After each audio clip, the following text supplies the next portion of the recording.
Boko Haram has basically plagued the whole of the area of northern Nigeria for the past year and a half. They've carried out a series of shootings, suicide bombings.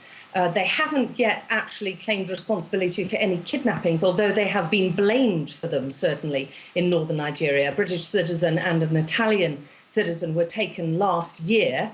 They both died in a fairly botched attempt by British and Nigerian forces to rescue them. And at that time, the Nigerian government blamed Boko Haram for having carried out the kidnapping and the killings. Boko Haram is feared in that area. It's a mainly Muslim area. They want to impose a Sharia state in that area, and they're not afraid to use violence to try and reach those ends. The Nigerian government has been struggling to try and contain it, and the fact that these kidnappings have been carried out in that area is going to lead to speculation, already has led to speculation, that they are the ones that have carried this out. It would be the biggest, largest group of people ever kidnapped by the group or by any group in Nigeria. So it certainly sets a precedent in that respect. And could there be another explanation, and that is straightforward crime, that it can be quite lucrative for various groups?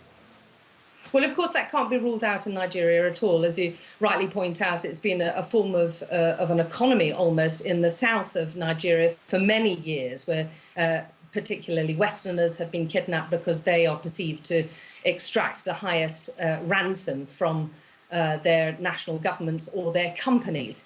But I think in northern Nigeria, we're talking about something slightly different. We're talking about a criminal ideology, if that's not tautology.